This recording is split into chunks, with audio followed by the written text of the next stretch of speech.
Yo, what is up, everybody? Welcome to a extra special Destination the Show live stream, post draft lottery. My name is Jamie Cameron. I've been thrown, Jeremy, by not naming an episode number, but joined by my good buddy Jeremy Nygaard. What's going on, man? Well, not a whole lot, but do you want to call it an episode number? I mean, Sure, 104, episode 104. Okay. The Twins have secured the number 3 overall pick in the 2026 MLB Draft. Welcome.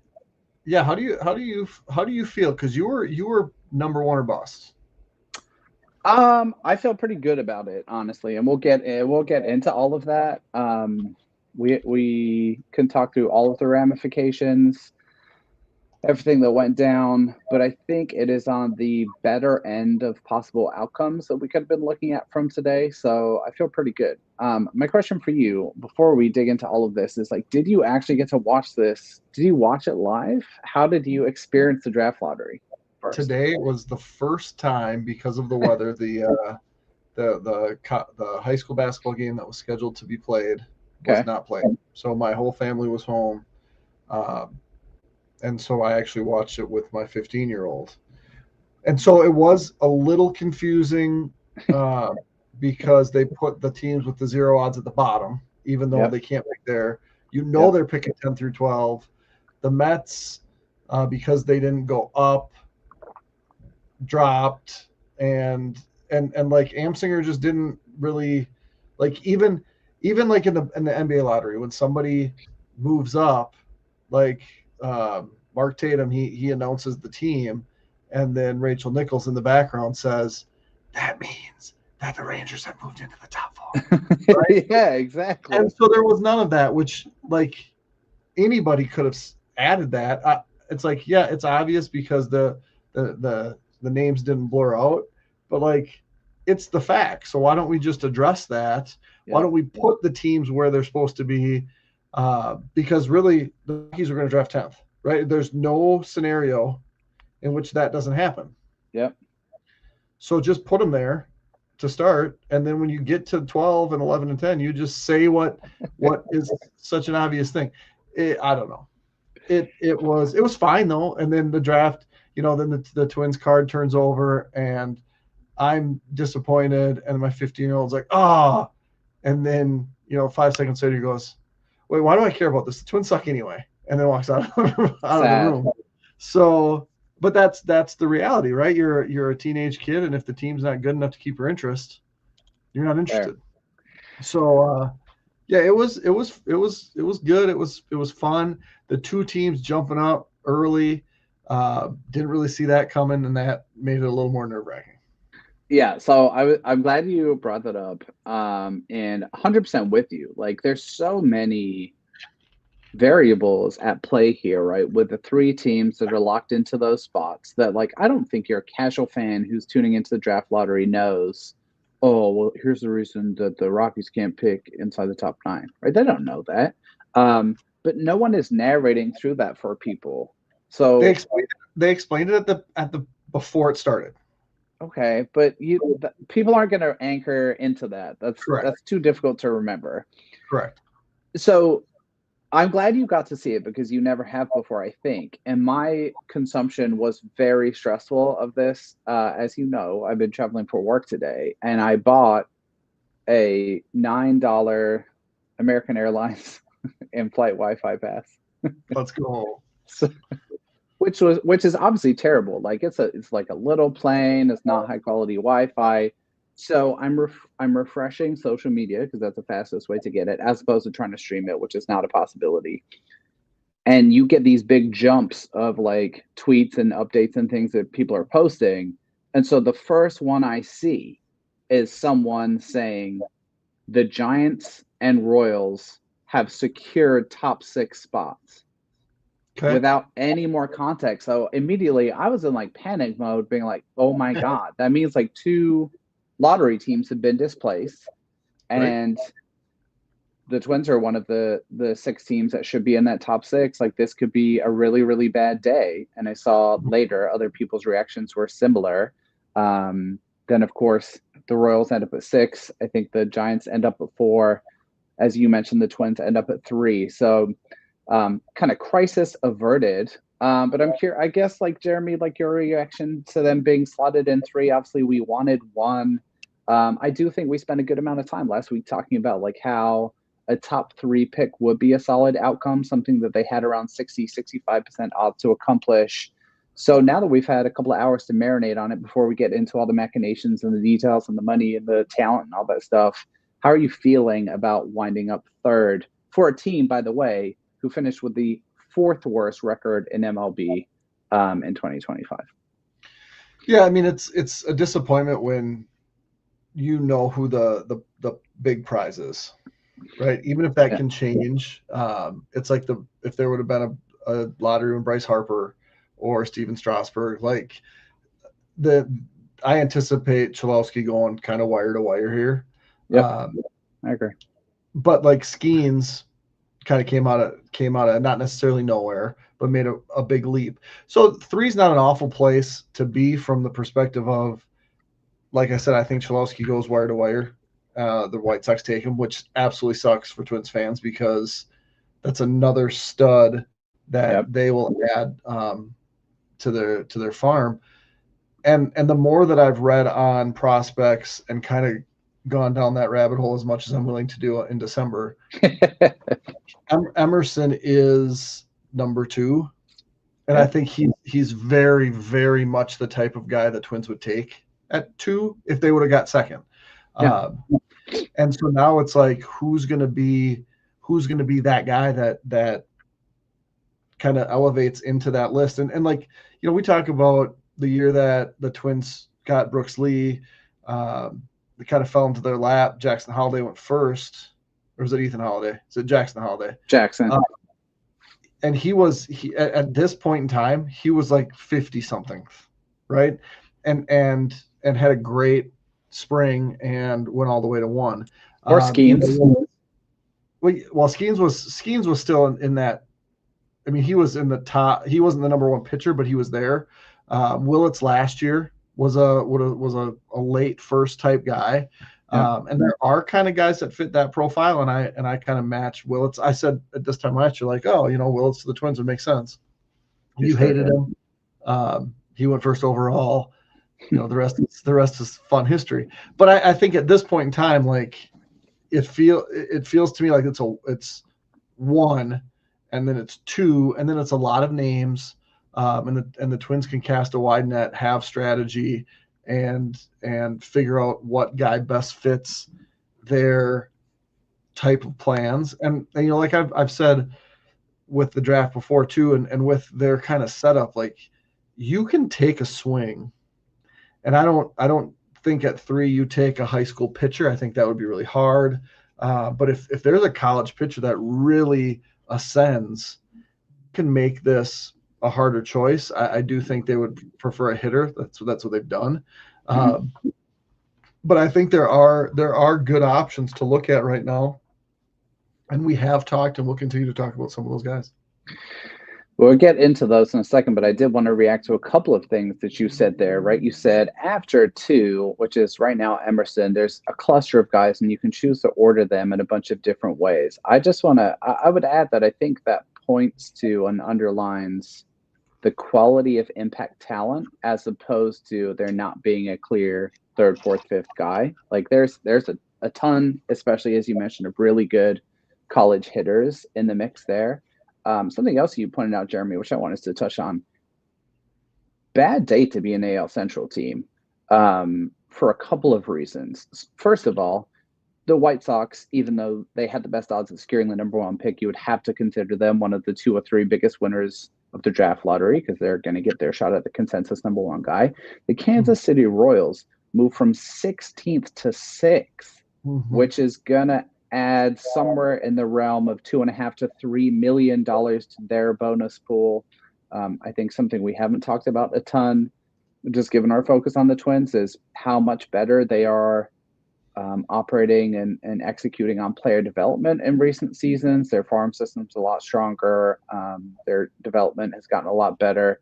And the Twins dropping, obviously, not super far, but good day for other AL Central teams not named the Minnesota Twins, which is kind of a bummer.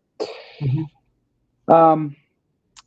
Okay, so why don't we talk a little bit about Rock Chalowski, because after this, we're going to forget his name and never speak of him again until he's hitting home runs against the Twins in the AL Central in the near future. But I did want to talk, Jeremy, about a little bit about what the Twins are missing out on here, because I think it's worthwhile.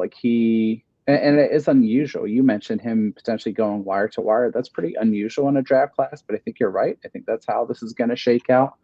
And I guess I want your take on whether you think he's a lock to the White Sox. And also there's a couple of questions that came in around some Chalowski variables I want to throw your way. But consensus top guy in the class entering spring, just like well-rounded every aspect of his game. He's patient, contact rate north of 80%, 90% end zone, max 113 exit velocity. I mean, it's just like an incredibly well-rounded offensive skill set.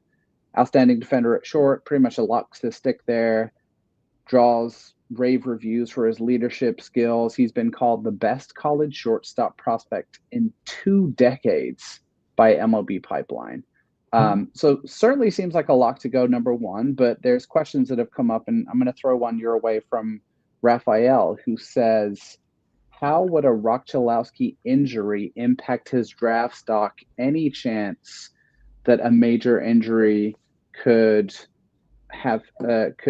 enable him to fall a little bit in July next year? Yeah, I think that's kind of the footnote, right, or the asterisk is he will be number one, barring a catastrophic injury, and that I would say if he tore his ACL, he still goes number one, right?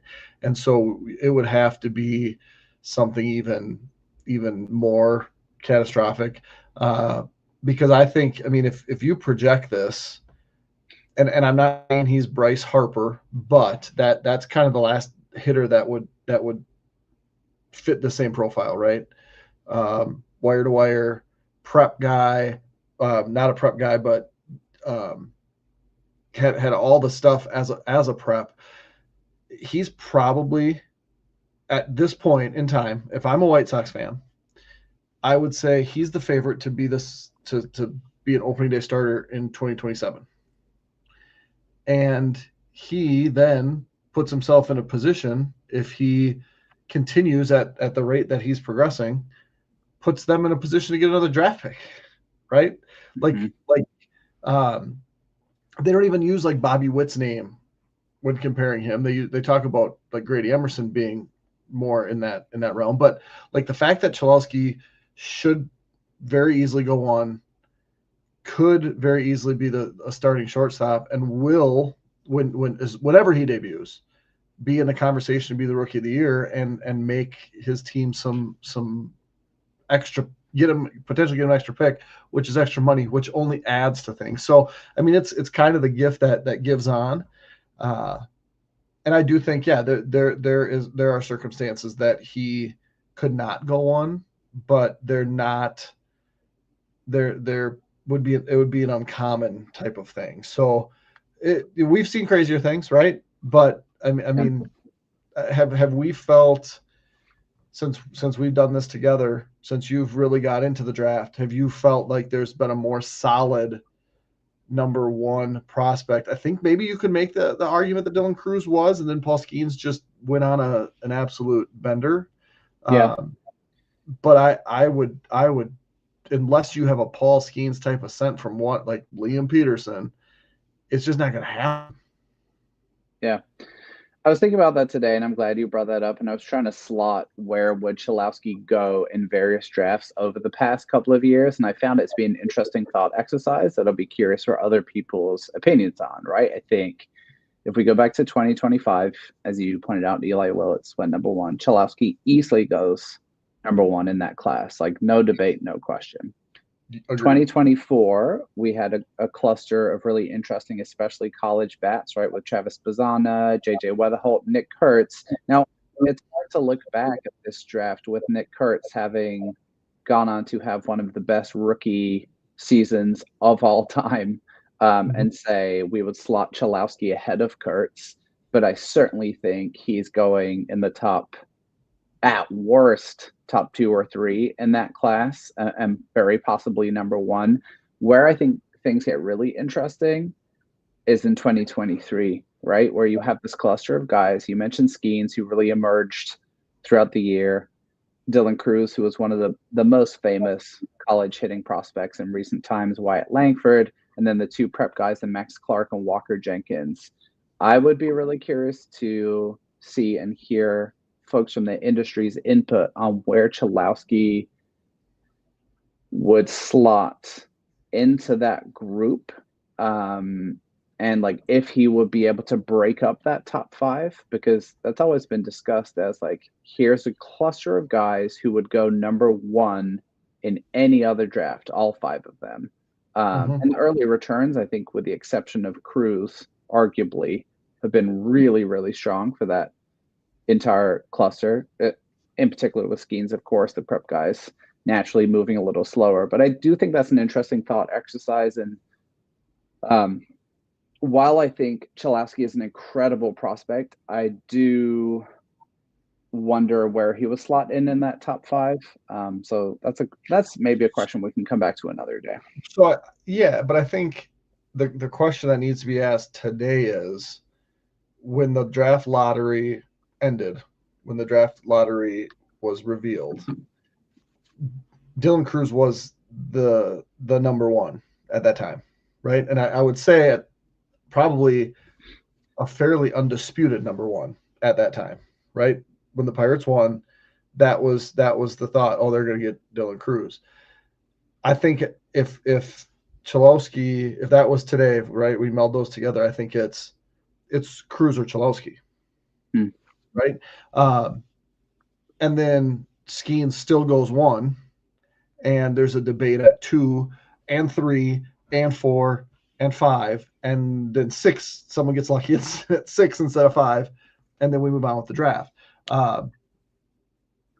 When the Guardians won their lottery, I think Weatherholt was a name, Bazzano was a name. I don't remember Kurtz really being talked about at 1-1 because first baseman, right? I think he was more so as like a preseason name, as opposed to, and as you pointed out, I think last week, Jeremy, he had injury concerns, and that was some of like your concern around that profile. But his name was definitely in the mix, but more so as a guy earlier in the cycle or in fall ball ahead of the season he got drafted. It feels to me, and I could be misremembering, that Weatherholt was the name. Yeah. And I would say Chalowski today has a stronger hold on 1 than Weatherholt did then, right? So absolutely, if you again meld those times together, you would say Chalowski over Weatherholt. And at the end of that draft cycle, the way it worked out the way it did, and obviously what is Rock Chalowski going to do? If he goes absolutely bonkers, he would be probably 1 in any draft, right? Yep. I mean, he's done things at the collegiate level through 2 years that like you could say nobody else has done, right? He's won awards, he's been recognized, and so that's kind of the hard part. But I think right now today it's a pretty slam dunk case as the White Sox. That's who you got to take. And sometimes you can make the argument that, you could buy guys down. It's a huge market, so why would he not want to go to Chicago? Right. What would be the hesitancy to not go be a huge name when the Mets and the Dodgers and the Yankees, those aren't options. So the White Sox, huge winners today, and let's see how they can actually screw things up, because they've been known to do that recently.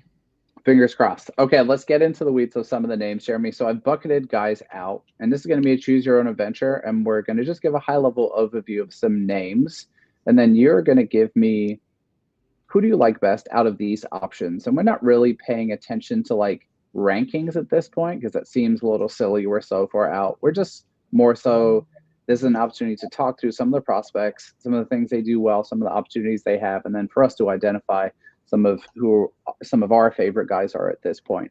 Would you like to talk first about college bats, pitchers, or high risk, high reward guys? So I think at this point in time, I would say the least likely demographic the Twins would go at 3 would be the college bats. That's just my feeling. So let's talk about that first, because I would say that's the least likely place to go. Okay. So we'll touch on 4 guys here, and then I'm going to ask you. I'm just going to do a really quick high level overview of them, and then we'll get your take on who kind of your favorite is. So I'm going to start with AJ Gracia. He is an outfielder, definitely a corner profile type. Was at Duke, now at Virginia, listed at 6'3", 195, left-handed hitter. So a left-handed hitting corner outfielder. What could possibly go wrong? Like just really well-rounded offensive tool set. Walks like 20% of the time, never chases, good bat to ball skills, really, really good power. But he's the type of profile where you're not going to get a ton of value from the defense. So he's going to have to mash if you're going to recoup your value on him as the number 3 overall pick. 100th percentile version of AJ Gracia, you're getting Nick Kurtz-like offensive production where it's like on base all the time, tons of home runs, all that good stuff. 3 more guys. Tyler Bell, shortstop out of Kentucky. He was one of the highest ranking guys not to sign from his draft class, I believe, as a high school player. Was a freshman in 2025, switch hitter, good swing from both sides. A little bit ill-disciplined, but really, really good bat to ball skills. He's more of a guy who, like, if you see the grades, it's like 50, 50, 50, 50, 50, or 55, 55, 55, 55, 55. Not necessarily like a carrying tool, although he has shown better, like more power in the tank in 2025. Really good chance to stick a shortstop. So you're probably getting a balance of offensive and defensive value there. Drew Burress is a guy folks will probably know out of Georgia Tech. In terms of just pure production, he's the guy. He's listed at 5'9", 175. He plays center field for Georgia Tech, maybe a right fielder long term, but he's put up a WRC plus north of 150 in both of his 2 college seasons. 34 home runs over 2 years. Just really solid across the board, probably like above average to plus hit and power tools. And then one last guy who I'll throw in there, Sawyer Strasnider, outstanding college baseball name. Outfielder out of TCU, listed at 6'2", 180, left-handed hitter also. He's just an incredible athlete, plus speed. He had 10 triples in 2025 to go along with 11 home runs. The power is there. Max EV north of 112. Really good chance to stick in center with the speed and the athleticism. A little bit of an aggressive approach. Mm-hmm. So I'm giving you 4 guys, and there's kind of a diverse range from infield, outfield, higher risk, higher reward, safer. Who's your preference out of those 4 if you have to identify one that the Twins are picking? I don't love any of those profiles at 3. I guess if I'm drafting an outfielder at 3, I want like that Walker Jenkins profile, right? Where it's like five tool type guy, starting center field, but has the arm to play right, has the power profile, great runner. Like, I want all of it. And none of these guys really do that. The one that's most intriguing is Strasnider, if he can not swing and miss, right? Mm-hmm. And then I think he's the most like that. But like the Gracia profile would fit kind of in a fun way with what the Twins have, because it's different. And when you can take walks and you can hit the ball and maybe play left field, which would be the easiest spot for the Twins to slot in if you still have Byron Buxton. that you could move off of center, and you have Matt Wallner's arm, and you have Walker Jenkins, and what about Rodriguez? So those two would be the more intriguing names. I don't love either at 3 today. Fair enough. I do think, for the record, that Strauss-Snyder is going to be the guy that has a chance to kind of ascend to that. And I personally am a fan of Gracia. I can also, like, can you imagine how irate people would be about Gracia? Just people would get a hold of the narrative of, like, it's a left-handed power-hitting outfielder and be like, how'd that work out for Trevor Larnach? How'd that work out with Matt? You know, can you just Can you just see how annoyed people will be about that? Okay. Let's talk about where do you want to go next, Jeremy? High risk, high reward, or cover the pitchers quick? Pitchers. Okay. 2 guys, 2 and 1 name drop, I guess. So 2 guys to mention here. I think these names will not come as a surprise. No particular order. I think they're really, really close.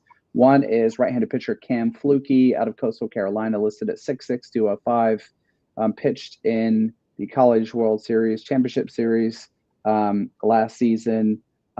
He's so good, dude. Fastball that's 95 to 98, really good ride to it. Outstanding curveball. He has 2 more pitches too, like a split change and a gyro slider. And he throws like 70% strikes. So you're talking about a guy who sits mid-90s and he's lean, like really, really lean. He throws 70% strikes, and there's already a 4-pitch mix, and he can land them all for strikes. If you want to like super nitpick, his strikeout rate is maybe not as high as some of the other elite arms in college baseball, but he's like shown it on the biggest stage. And then the other guy, Liam Peterson, right-handed pitcher out of Florida, listed at 6'5", 200.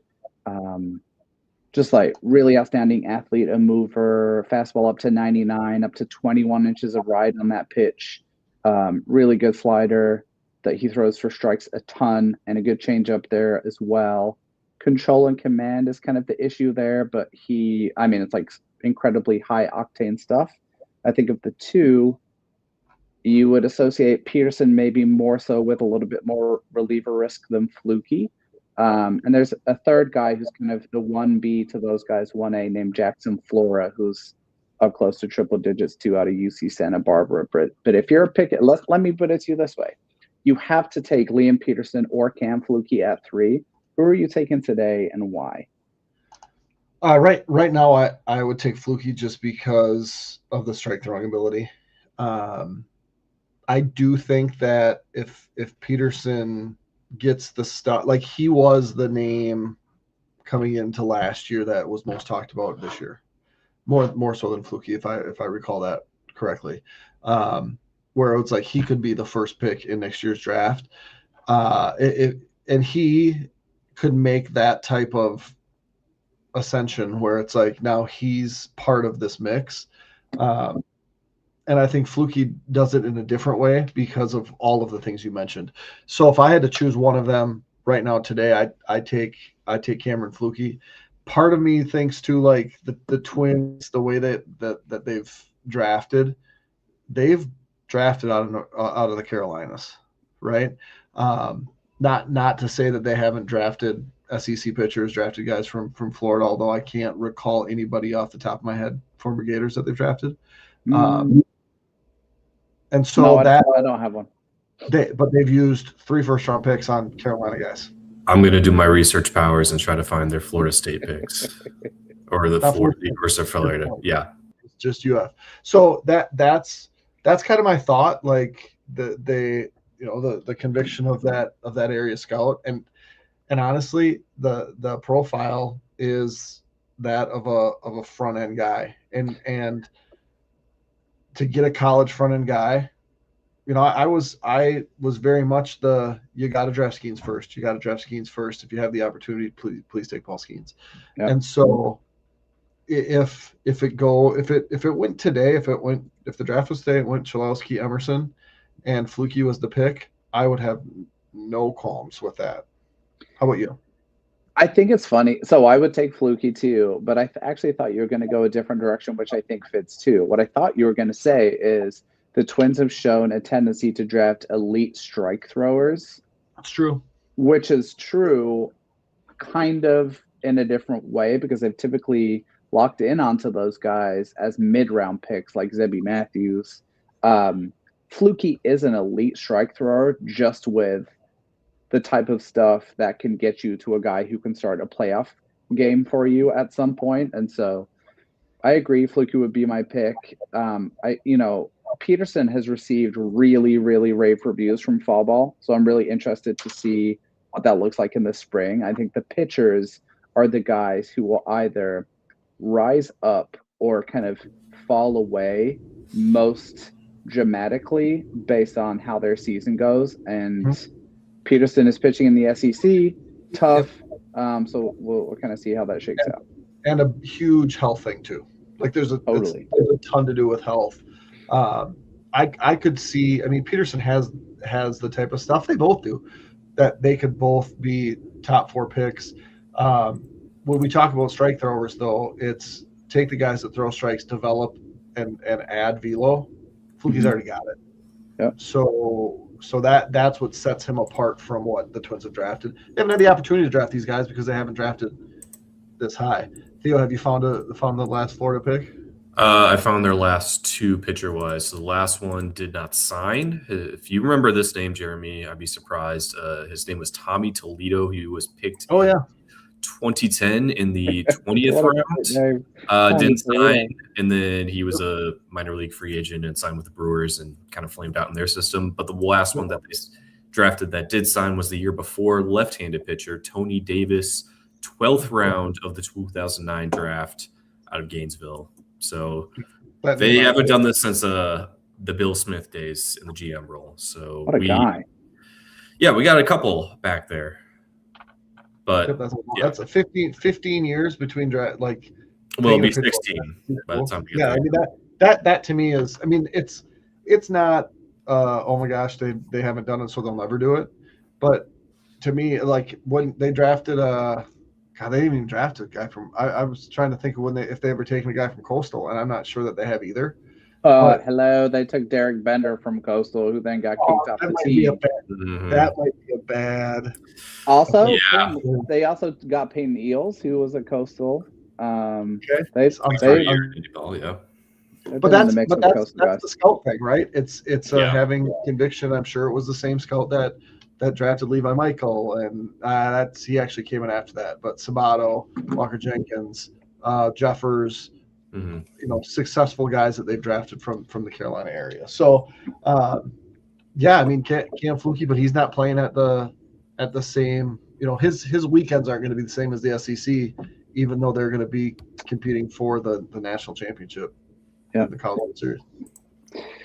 Okay, that leaves Jeremy what I feel like you intended to say for last, which is the high risk, high reward duo. And I touch on one prep guy and one college guy. The prep guy here is named Jacob Lombard, the younger brother of George Lombard, who's the top prospect in the Yankee system out of Florida, listed at 6'3", 185, one of the most tooled up guys in the 2026 class. You were talking about like potentially double plus power and double plus speed, really good chance to stick at shortstop, smooth, plenty of arm.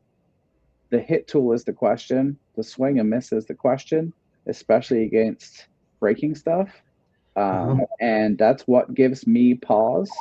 But the ceiling potentially is higher even than someone like Emerson. The other guy I want to touch on is who I think might have to be the odds-on favorite if we're betting today. And I want to weave a question in here. Chris on Blue Sky asked, which of the 89 shortstop prospects at the top of the class should I get to know ahead of this draft? I think if we had to bet money today, that Justin LeBron would probably be the guy I'd put my money on. The Twins having kind of circled on their clipboards at 3. Shortstop of the University of Alabama, listed at 6'2", 185. The twitchiest, most tooled up of the college guys that we've talked about outside of Chalowski. Just walking through some of his 2025 numbers. He hit 316, 421, 636, a 127 WRC plus, 18 home runs, 17 stolen bases, walked just under 13% of the time, and struck out 24.2% of the time. So you might kind of ask, what are the holes here? This all sounds good. I think two things. One, selectivity at the plate, a little bit of an over-aggressive approach. You and I have talked a lot about that, of the Twins not being afraid of that. Luke Keeschel was a super aggressive hitter. Kalen Culpepper came into the Twin system a super aggressive hitter. I would also add there's some hit tool stuff here. It kind of seemed in 2025 that LeBron maybe sold out a little bit to try and add more power. The strikeout rate increased. And I would put out there for folks that 20% is a really good litmus test for an elite college hitter. You do not see a ton of first-round college bats taken who have strikeout rates higher than 20%. In his first season at Alabama, it was 20.9%, and last year it spiked a little bit to 24.2%. So there are, I think, some hit tool issues, some approach stuff to work on. But if he takes a step forward, I think he's a guy who is challenging for number 2 overall pick potentially with Emerson if he puts it all together. What do you think about those guys? Yeah.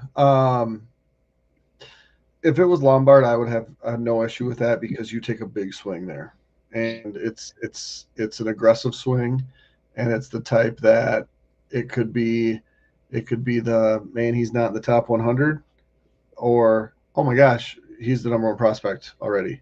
LeBron's a little bit different, but I think the biggest thing that you didn't mention about him when you read scouting reports on him, there's a word that's mentioned with almost exclusively with all Twins first round picks, right?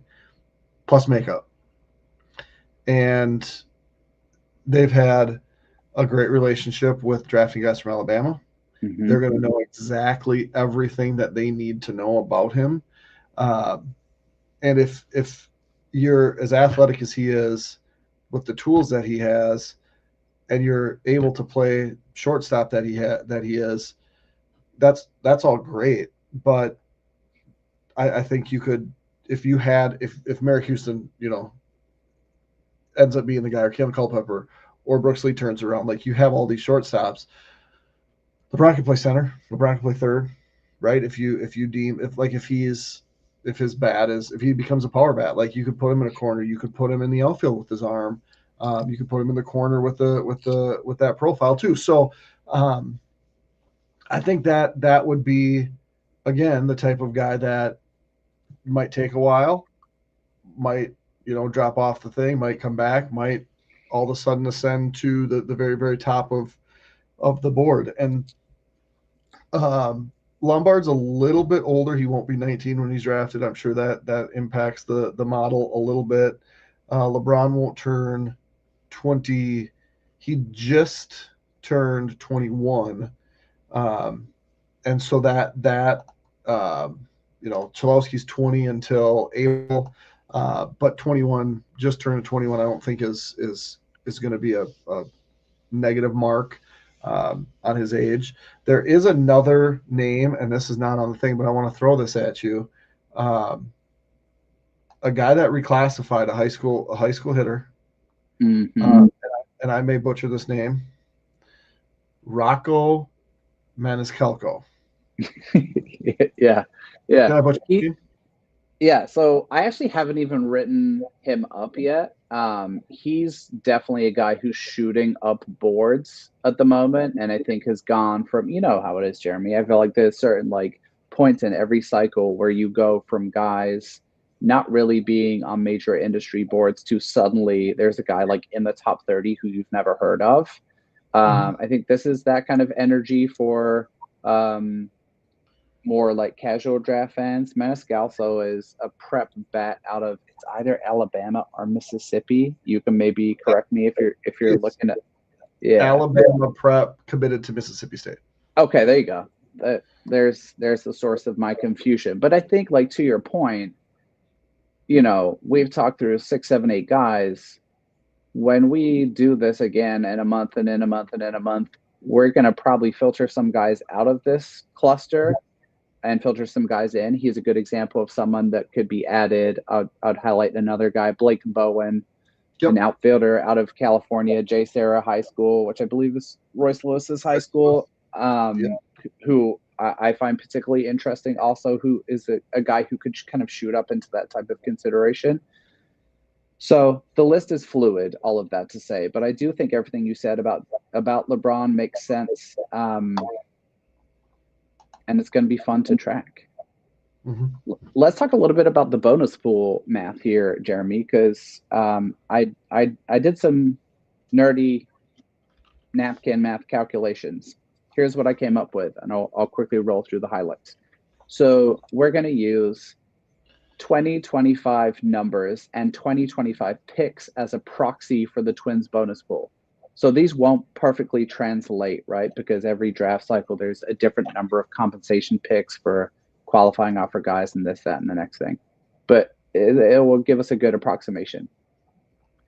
That number 3 pick that the Twins secured today in 2025 had a slot value of $9.5 million. If we add up their 4 top 100 picks, which again, using last year's draft kind of as a proxy, would be 3rd, 47th, 74th, and 79th. Those top 4 picks alone would have a combined value of $13.72 million, which just those 4 together would have been the 10th highest bonus pool last year. If you add all of it up, you get to around $16.3 million, which again, slotting that into last year's bonus pools would give them a top 5 overall bonus pool. So despite the fall today, and they missed out on about $800,000 moving from 2nd to 3rd, they are going to have a top 4, 5, 6, 7 type of bonus pool and be in a really good spot. And we had this conversation last week, and I asked you, would you want a lot of picks or a lot of money if it was skewed one way or another? And you said a lot of money, and that sure seems like the position the Twins are going to be in. And it makes me wonder what creative fun we might have thinking ahead to what they might do at pick 47 in particular, if they get one of these college bats who we might presume they might be able to sign for a little bit under that $9.5 million slot value. Well, they'll take a high school pitcher, right? I mean, that's what they do. They push a pitcher, or if they don't push, they draft a pitcher with some of that savings. But the reality is like when their name didn't pop up at 8 or 7 or 6 or 5 or 4, like with every card that turned that wasn't the Twins, it just adds that much flexibility to how you're going to handle the draft. Yep. And maybe you take the guy at 3 that you would have taken at 7, right? But you just have that the money, the financial freedom to then say, hey, we like that. And we're not going to talk too much in detail, but we watched this firsthand a couple years ago where they're negotiating with guys while on the clock, and they couldn't get it done. And that could be the exact same thing. And it wasn't the demographic that we probably would have thought at that time. And they made a really good pick, but it's like, that's the flexibility that they had, because that was the year they drafted top 5 again, right? Yep. That was Jenkins' year. And so they have that ability, and there's going to be guys that don't sign, right? But when you can do that, and we've seen the Brewers do it, and we've seen how creative teams can get, and you can do that when you have the financial freedom to do so. Yep.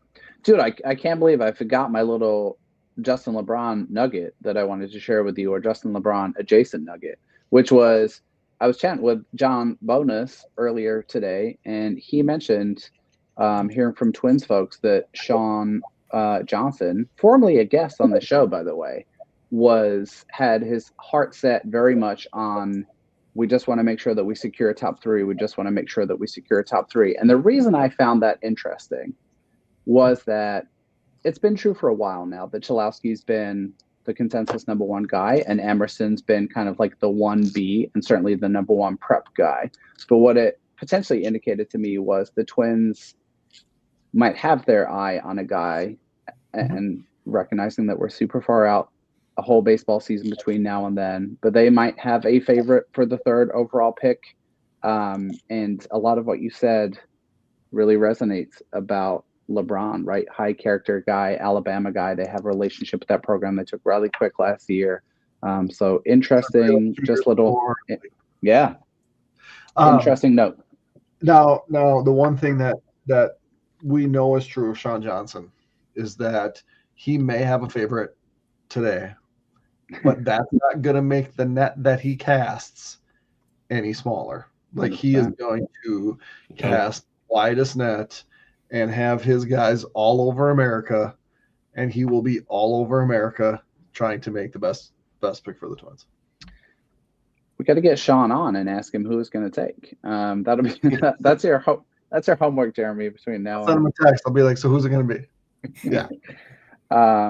Okay, we're going to finish up with a couple of questions and we'll get out of here. So I do want to pitch this one. This was like a series of like funny / pithy comments people made about falling from 2 to 3, but I am actually going to ask it to you, Jeremy, as a serious question. So Josiah, who has it worse than us? Rye, talk me into the number 3 pick not being a bad thing. And Max, tell us how you monkey pawed the Twins into getting the number 3 overall pick. So we'll take Rye's comment, I think, is the question there. Talk me into the number 3 pick not being a bad thing. Oh, that's easy. Because if the Twins are going to be awful potentially again, they didn't move up, right? But they didn't move down far enough where it's like, oh shoot, we're still in the lottery. And that's why, like, I made the argument I would take 7 over 6, right? I would maybe take 8 over 6. 5, once it got, like, I don't remember what card flipped. Maybe it was 4. I think that was like the Giants, like, the relief for me, right? Because 4 would have felt like, God dang it, it's still okay, like, it's not bad. But getting a top 3 is worth being in the lottery. And 6, like, if they were to get 6 this year and 5 next year and be bad and be locked out of a draft, I would be ticked off. If they get 3 and 4 or 3 and 3 or 3 and 2 or 3 and 1, then it's okay. So who has it worse? Well, the Rockies. Yeah, no kidding. The Rockies have it worse. The Nationals have it worse. The Angels definitely have it worse. Wow, that goes without saying. The A's, because they're homeless. That might be worse. I mean, is it worse to have terrible owners or terrible owners who left you homeless? I feel like it's worse to be homeless.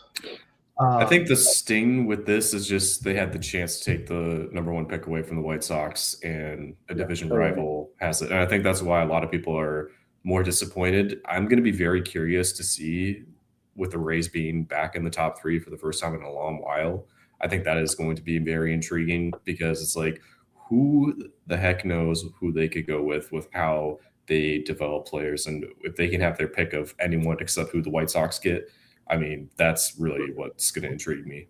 They have a type, for sure. And Brandon asked a question about the Rays, which I think is worth touching on quickly, and we'll knock out 2 more and then get out of here. He said, any chance the Twins could buy Emerson down to 3? What's the bonus pool difference between them and the Rays? Okay, I did try to calculate this. Is probably very imprecise.